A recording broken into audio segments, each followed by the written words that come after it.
मान लो father body, father का chromosome,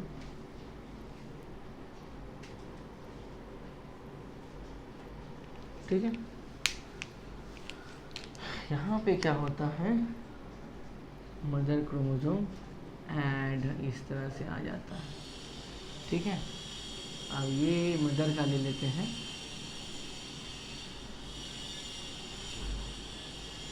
और यहाँ भी फादर का कैरेक्टर चला आता है, इस तरह से हो जाता है कि फादर का कुछ पार्ट मदर के पास और मदर का फादर क्रोमोसोम में आता है। और जहाँ पे ये वाला घटता है इसको हम लोग बोलते हैं चियास्माटा, जहाँ पे दोनों अटैच है ना उसको हम लोग बोलते हैं चियास्माटा। और चियास्माटा वो प्लेस है जहाँ पे क्रॉसिंग ओवर होता है, मतलब ये जो एक दूसरे के साथ अटैच हो रहा है इसको क्या बोलते हैं, प्रोसेस को क्रॉसिंग ओवर, और उस जगह का नाम क्या है, चियास्माटा, ठीक है। यहाँ पे लिखेंगे where crossing over takes place,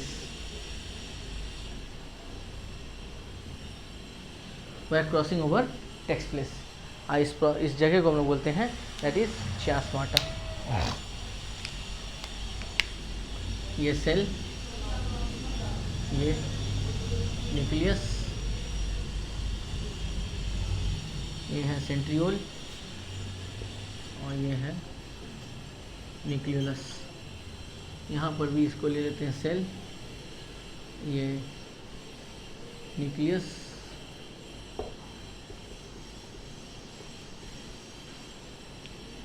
centrioles, और ये है क्रोमोसोम। ये तो बता दिए कि रेड वाला क्रोमोसोम किसको दिखाता है, ब्लैक वाला क्रोमोसोम किसको दिखाता है, तो पहले ही बता चुके हैं। तो ये एक सेल, ये क्रोमोसोम लिए जहाँ पे कि तुमको दिखाया कि क्रॉसिंग ओवर होता है। क्वेश्चन आता है कि बताइए मियोसिस के कौन से फेज में क्रॉसिंग ओवर होता है, तो तुमको बताना मियोसिस के कैरियोकाइनेसिस के प्रोफेस 1 में, और प्रोफेस 1 के अंदर कौन से स्टेज में, पैचिटिन स्टेज में। अगर तुमको स्टेज पूछा तो स्टेज डायरेक्ट बता देना पैचिटिन, ठीक है, और नहीं तो फिर अपना ऑप्शन चेक करना कि ऑप्शन में क्या बोला है, ठीक है। तो क्रॉसिंग ओवर का मतलब यही हुआ कि फादर क्रोमोसोम मदर क्रोमोसोम के ऊपर क्या होता है कि एक दूसरे के ऊपर चला आता है तुम्हारा, तो इसी को हम लोग बोलते हैं क्रॉसिंग ओवर। और ये पैचिटिन स्टेज यहाँ पर क्या होता है, खत्म होता है। तो पैचिटिन के बारे में कुछ लिख लो, यहाँ पे लिखेंगे इन पैचिटिन stage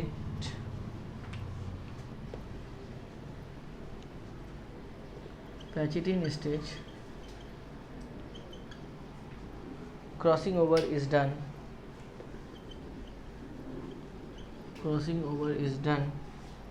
because in this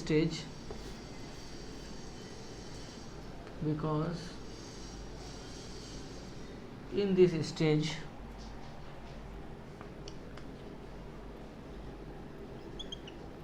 father and mother chromosome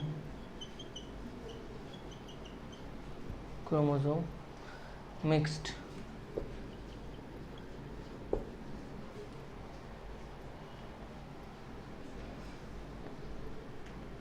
that's why in newborn child father and mother both character found, newborn child have both character। और समझ में आया क्यों बोलता है आदमी कि तुम्हारा शकल बाप से मिलता है, हरकत माँ से मिलता है, ठीक है। नाक तुम्हारा बाप पे गया, आँख तुम्हारा माँ पे गया है, तो रीज़न मेरा यही है क्रॉसिंग ओवर के कारण, क्योंकि फादर और मदर क्रोमोसोम यहाँ पर क्या होती है, मिक्स हो जाती है। इस वजह से जो है बोला जाता है कि हम लोग का शकल सूरत हरकत मिलता जुलता रहता है। तो ये पैचिटिन स्टेज है, इसको नोट करें, इसके बाद आते हैं आगे बढ़। नेक्स्ट फेज का नाम है डिप्लोटीन।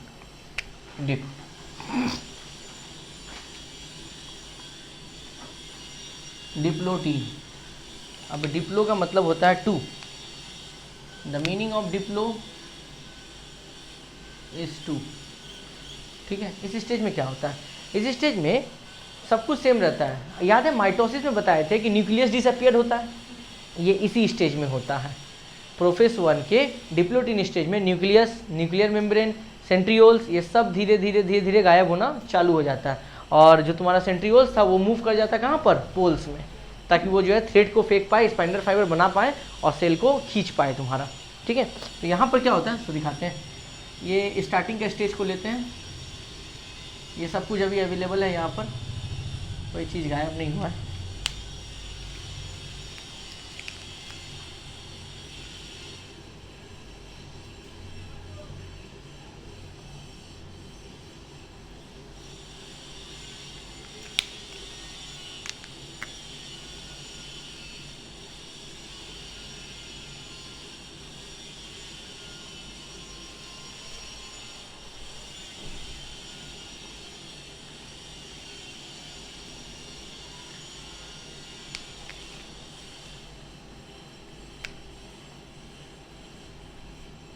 ये सब अवेलेबल है डिप्लोटिन स्टेज में। ठीक है, तो इसके बाद क्या होगा, यहाँ पर सिर्फ और सिर्फ सेल रहेगा और क्रोमोसोम रहेगा तुम्हारा। ठीक है, ये तुम्हारा सेल और ये सेंट्रियोल्स मूव कर गया पोल के तरफ, इसको बोलते हैं पोल। ठीक है, और अंदर में तुम्हारा जो क्रोमोसोम है वो क्रोमोसोम तो रहेगा ही। ठीक है,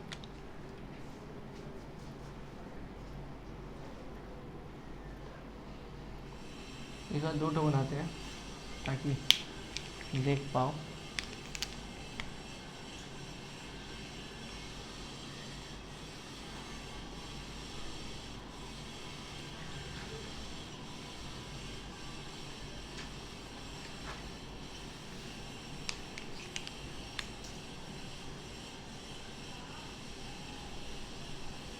ठीक है, तो यहाँ पर क्या होता है, सबसे पहला बात कि nucleus disappear, number 2 nucleolus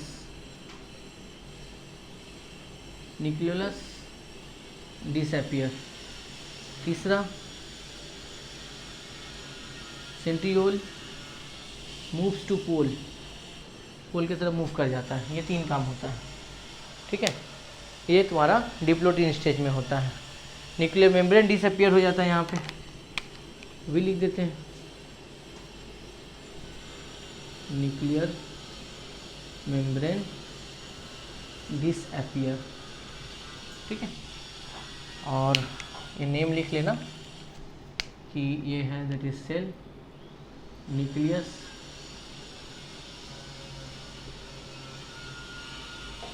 nucleolus and ये हो गया सेंट्रियोल्स।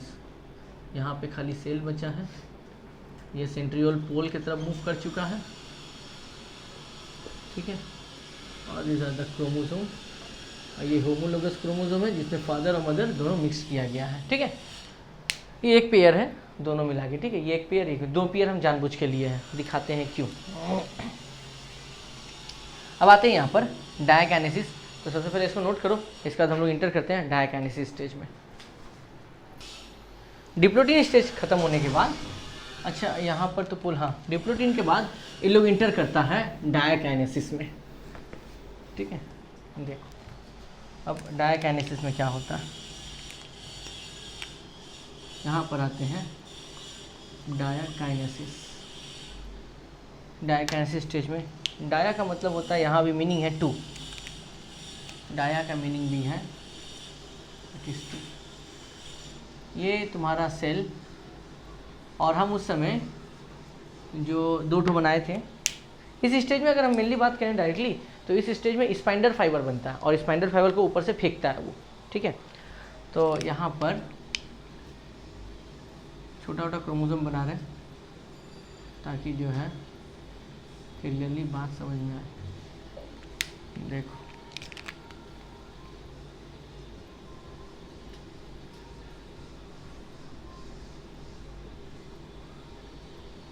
ठीक है, सिंगल ही बनाना, बस खाली अटैच कर देना थोड़ा सा रेड सब जगह। और ऐसा ब्लैक, हम पहले ही बताए थे क्रोमोसोम का बहुत सारा शेप होता है, तो टेंशन वाली बात नहीं है। ठीक है, ये 2 होमोलोगस क्रोमोसोम बना दिए। और इसके बाद यहाँ पर डायकाइनेसिस स्टेज में, यहाँ जो तुम्हारा सेंट्रियोल्स है ये यहाँ पर स्पाइंडल फाइबर फेंकना चालू कर देता है, ये भी एंड ये भी फेंकेगा। तो इसको हम दूसरे कलर से दिखा देते हैं।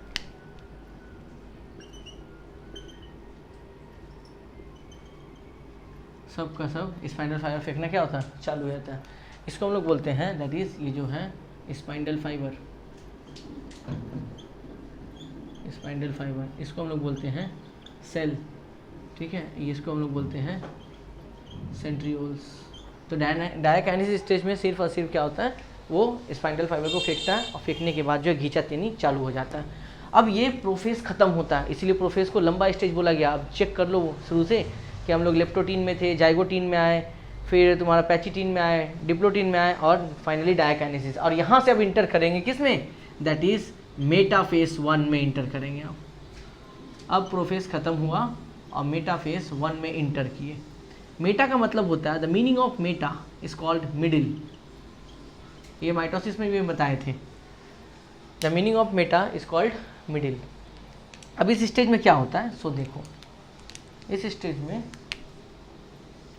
बड़ा सा बनाए हम, ठीक है, और सेल बनाते हैं यहाँ पे। ये क्या करता क्या है,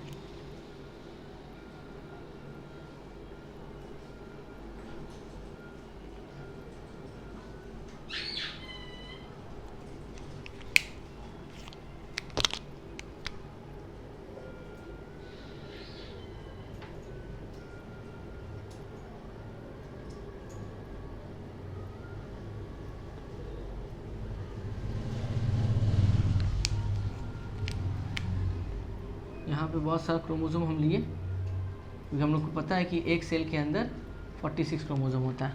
तो ये तो स्पाइंडल फाइबर फेंका था तुम्हारा डायकाइनेसिस में ही, ये स्पाइंडल फाइबर ऐसे फेंका था, ठीक है। बट मेटाफेज में क्या करता है, मेटाफेज इसको इन सब जो अलग अलग जगह पे है सबको मिडिल में लेके चले आता है। यही होता है मेटाफेज में काम। मेटाफेज में सब का सब आ जाता है मिडिल में, इसीलिए इस फेज का नाम मेटा पड़ा हुआ है।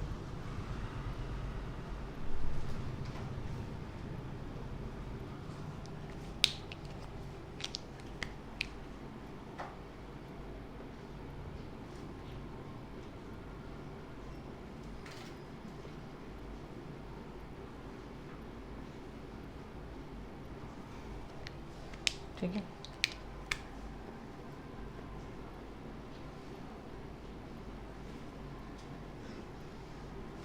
यहाँ पे इन लोग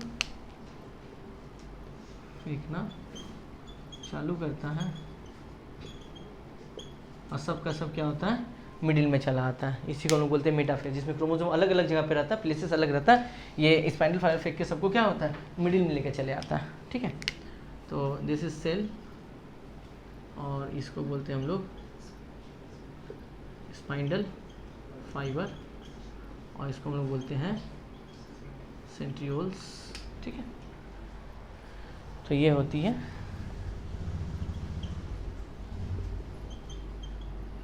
ठीक है। अब मेटाफेज के बाद हम लोग इंटर करेंगे एनाफेज में। तो पहले इसको नोट करो, फिर आते हैं एनाफेज में, जहाँ बताएंगे कि एनाफेज में जो है ऊपर नीचे जो है प्रेशर पड़ता है, ठीक है। पहले मेटाफेज को ऊपर नोट करो।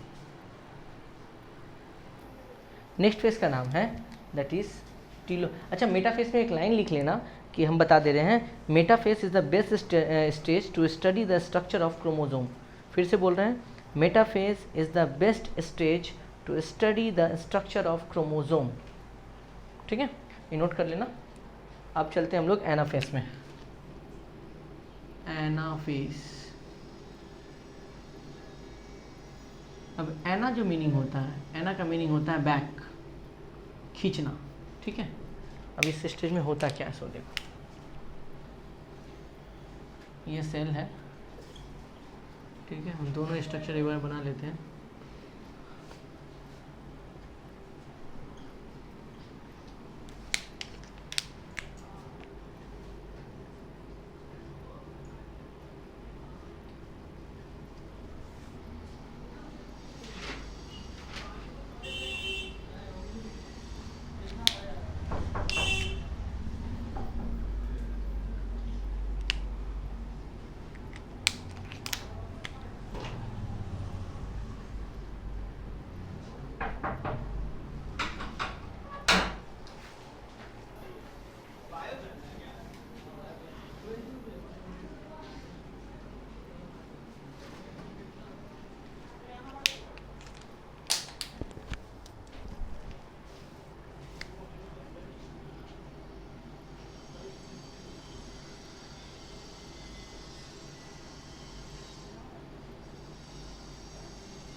देखो हम बताए थे कि मेटाफेस में जो है स्पाइंडल फाइबर फेंका था, ये बात तो पता होगा, ठीक है। लेकिन जैसे ही ये एनाफेस में आता है तो एनाफेस में क्या होता है, खींचातानी चालू हो जाता है, आधा ऊपर खींचता है आधा नीचे की तरफ खींचना चालू करता है। तो खींचने के कारण आधा क्रोमोसोम चला जाता है ऊपर और आधा चला आता है नीचे, इसीलिए इस फेस का नाम है दैट इज एनाफेस।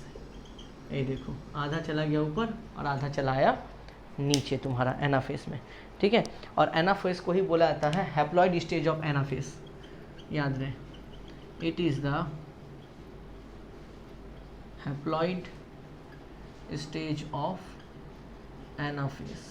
इसको हैप्लॉइड स्टेज के नाम से हम लोग जानते हैं, ठीक है, ख्याल रहे बात।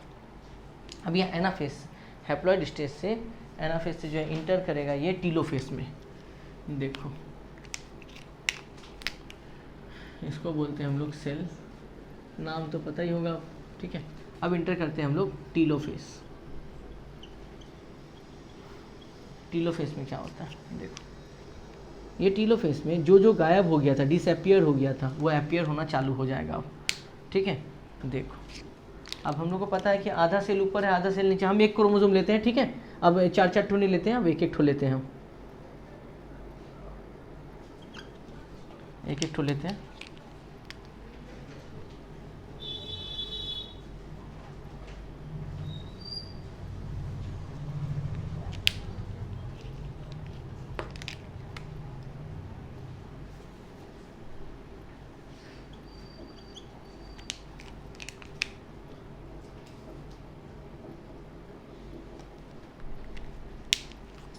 ये बात ख्याल रहे कि इस तरह का स्ट्रक्चर 46 ऊपर गया और 46 नीचे आया है, तो 46 तो नहीं बना सकते, एक ठो हम दिखा रहे हैं। देखो हम 4 ठो दिखाए थे उस समय, ठीक है, हमको दिखाना था कि स्पाइंडल फाइबर जो बैक करता है, तो यहाँ पे 4 ठो ना दिखा के हम एक ठो दिखा रहे हैं।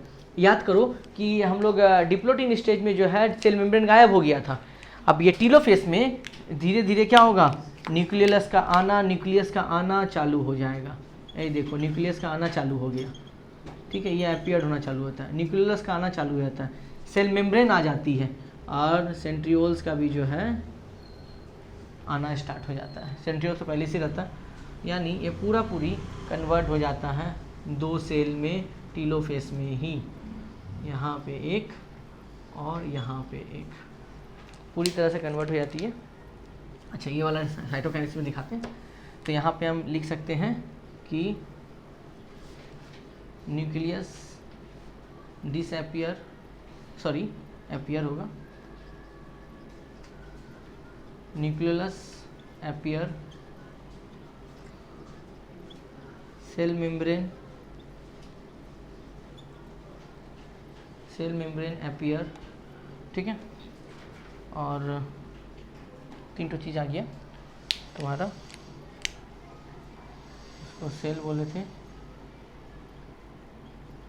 सेल मेम्ब्रेन, सॉरी न्यूक्लियोलस, और ये जो है ये न्यूक्लियस है। ये धीरे धीरे क्या होता है, आना स्टार्ट हो जाता है। अब इन लोग लास्ट स्टेप इंटर करता है साइटोकाइनेसिस में, और साइटोकाइनेसिस में जाके जो है और एक बार बता दें कि 46 नहीं जाएगा, सॉरी उसमें फ्लो में जो बता देते हैं, 46 में से 23 ऊपर जाएगा और 23 नीचे आएगा, क्योंकि ये मियोसिस है, माइटोसिस नहीं है। यहाँ 46 टोटल है क्रोमोसोम, जब डिवाइड हुआ तो 23 जाएगा ऊपर और 23 आएगा नीचे, ध्यान रहे बात, ठीक है, चल रहे। तो उसमें जो 46 था ना, उसका मतलब तो मदर और फादर दोनों मिला के हम बात कर रहे थे। तो बस तुम्हारे नॉलेज के लिए इतना याद रखना कि 23 क्रोमोसोम डिवीजन होने के बाद ऊपर चला जाएगा और 23 नीचे आ जाएगा, इस वजह से इसको जो है रिडक्शनल डिवीजन हम लोग बोलते हैं।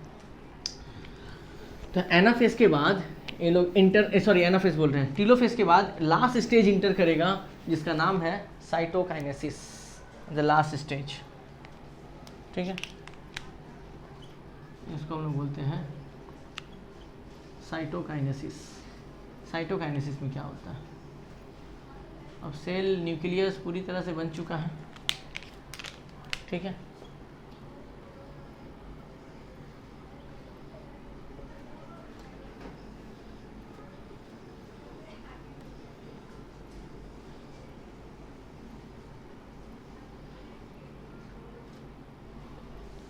ओके, ठीक है।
देखो रुक जाओ, अब ये जब साइटोकाइनेसिस में इंटर करता है तो 2 सेल में डिवाइडेड है, सब कुछ आ चुका है, न्यूक्लियस सेल मेम्ब्रेन सबके पास, और इन लोगों के पास जो है वो सेंट्रियोल्स भी जो है पहुंच जाता है सबके पास अलग अलग।